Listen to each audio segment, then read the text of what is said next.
無論用法官口吻講食評，定係超住食打卡西餐都輕鬆 handle 到嘅 Ariel， 順利進入10強啦！今集佢走入中菜廚房取經，唔知主廚最後會俾啲咩考驗佢呢？ Hello， 大家好 ，OpenRice 嘅觀眾又係我啦，我係 Ariel， 你哋嘅開飯練習生。咁見到我咧就知道我入咗10強啦，實在係太好啦！今日咧嚟到呢度中環就帶大家捐窿捐罅玩好嘢食。呢一間中菜咧就叫做 The Chinese Library， 唔係真係睇書喎，係食好食嘅中菜。事不宜遲，快啲跟我一齊嚟揾好嘢食啦！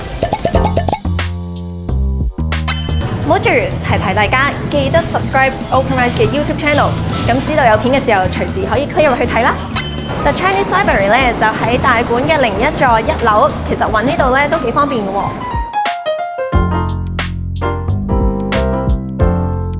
終於行到上嚟 The Chinese Library 嘅門口啦，左邊咧就係一間酒吧嚟嘅，都幾有氣派嘅喎。不過做正經嘢先，而家就要入去 The Chinese Library 嘅廚房偷下師，問下師傅究竟啲菜式點樣整得咁好食，一齊嚟啦！我終於咧潛入咗 The Chinese Library 嘅廚房啦，咁咧我身邊呢位就係龍師傅啦。Hello。又靚仔又有經驗嘅師傅，多謝。喺邊度揾啊？今日你會介紹邊個招牌菜呢？我哋餐廳嘅一個魚嘅菜式，九香三邊方嚟，餸酒又好，乜都好。因為條骨咧，我哋將佢炸到酥脆啊！除咗個肉可以食，連條骨都食埋。個邊字咧比較少聽，除咗呢個方邊四季豆之外，咁係咪其實個原理都係差唔多嘅咧？個邊字咧側邊都有個火字啊嘛，火力同埋時間係好迅速咁樣將條魚煸熟啊！呢條魚最緊要就係鑊氣。咁而家嚟緊第一步係要先做啲乜嘢咧？師傅？嗱，我哋第一步要做將條魚咧起咗肉先。我哋首先喺條魚嘅中間切一刀落去。分開咗之後咧，我哋就將呢度，因為要將個肉啊成條起出嚟，所以我哋要將呢啲位咧要分得好清晰。去到呢度咧，把刀貼住條骨，我哋係直刀將佢切成欖過形。咁樣去改咧，為咗嗰個烹調嘅時候個受火可以均勻。師傅啊，可唔可以介紹下呢度咁多個材料啊？好啊好啊，嗱，今日個材料咧其實真係唔少嘅。咁咧啱先我哋呢度咧有條骨啦，其實係啱先起咗出嚟。我首先炸咗第一轉先，因為要炸2次，炸2次咧佢個水分啊先至蒸發得晒，先至令到佢香酥脆，係啦。脆口嘅巧妙。巧妙一定要做啊！呢個冇得偷雞嘅。啱先起咗個肉。咁啊洗乾淨之後咧，我哋需要落味去醃製佢，因為要有個底味喺度嘅。一陣間我哋炒咧，純粹係一個面嘅味道同埋個鑊氣咧，但個底咧一定要有夠味。咁我哋依家咧就將條魚骨再翻炸。嗱呢條骨咧之前係炸過一次㗎啦，你可以行埋少少。有聲㗎，真係。係啊。咁如果我哋再炸咧，佢就會更加香鬆。但首先擺佢落去啦。煮中餐。連個聲都有得去判斷煮得好唔好。嗱，我哋首先慢慢去浸炸，令到嗰啲水分咧揮發。我哋會見到佢咧嗰啲水泡啊越嚟越少嘅。咁炸到依家應該差唔多㗎啦。要趁佢熱，一定要熱啊！就將佢造型。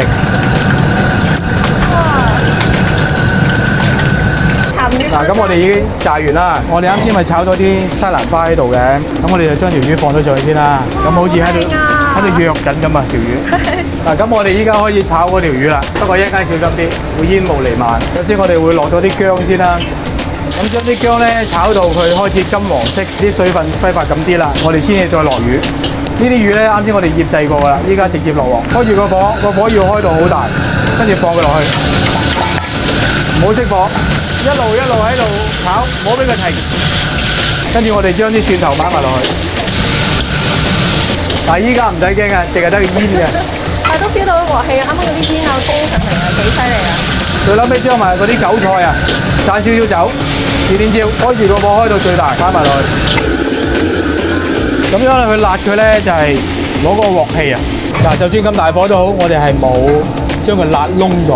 只不過起到少少焦，係啦，因為魚咧佢係好嫩滑嘅，所以我哋要增加嗰個口感，令到佢層次更加豐富。我哋加咗一啲我哋自己炸咗個花生落去。咁最後尾你將呢隻花生咧揼落去，咁就得㗎啦。有冇技巧？冇技巧㗎。冇嘢，你好做到好似仙女咁樣得㗎啦，散落去得㗎啦。係揼落去得㗎啦。可以再多啲。可以，呢基本上呢兜落晒去都冇問題嘅。都係我哋兩個齊心協力啊！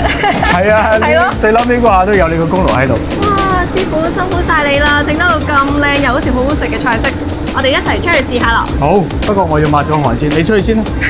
OK。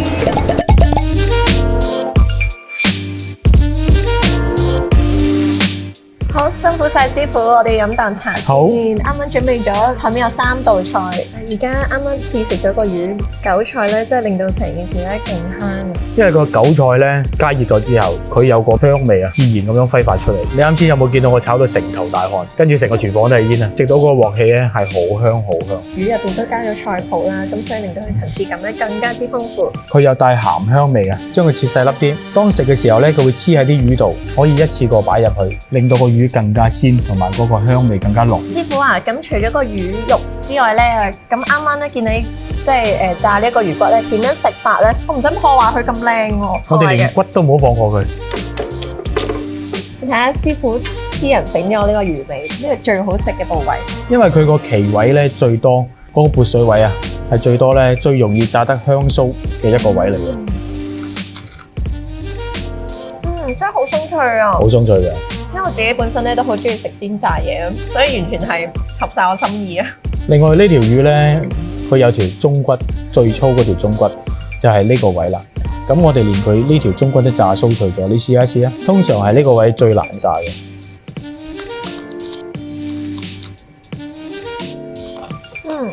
我開頭咧以為佢係骨咧，就唔知咬唔咬到，但係都好鬆脆喎。呢啲就靠嗰個油溫、時間、火候，去慢慢將佢浸香酥咗。所以真係呢個係師傅嘅功架好犀利啊！食個啖先。見到呢個蒸籠咧，就知道我哋下一道餸係要食片皮鴨啦。因為呢一個係嗰個師傅啱啱係叫佢做咩話？摸摸皮。摸摸皮。係啦，咁我哋唔好睇個摸摸皮先，我哋睇到隻鴨先。啲皮咧其實都好厚嘅，好厚嘅原因咧，其實佢皮下脂肪夠，咁我哋燒得佢夠咧，佢就會香酥。所以我哋首先要食咗佢浸皮先。通常咧，我哋會點一啲砂糖落去一齊食嘅。嗱，呢度咧已經係將佢燒到咧通透咗啊！好似蜂窩狀啊，或者將啲油逼咗出嚟，令到嗰啲皮啊會酥脆啊！嗱，呢度你試一試先啦。哇！咬落去嗰下係好鬆脆啊，佢就咁樣溶咗落去。係嗱，呢個咧你可以點少少砂糖落去，再試一試。點咗砂糖咧，佢又冇咁膩喎。係啊，同埋個味覺咧已經唔同咗噶啦。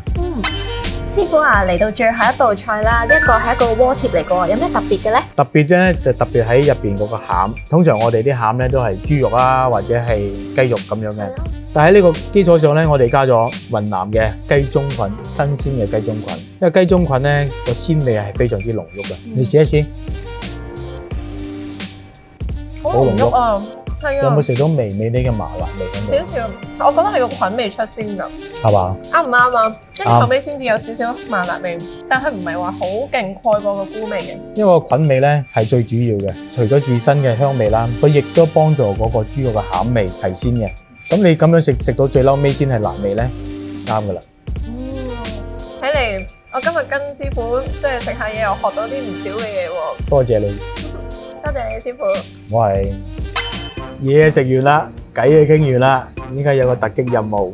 係喺5款食材當中咧，有4款咧係啱啱3款嘅菜式入邊有出現過嘅，要我揾出真正嘅答案。輸有冇罰噶嘛？唔會罰噶，不過要食晒隻鴨。係啦。呢個咩嚟㗎？呢個你自己估。有冇得打俾阿媽問嗰個環節？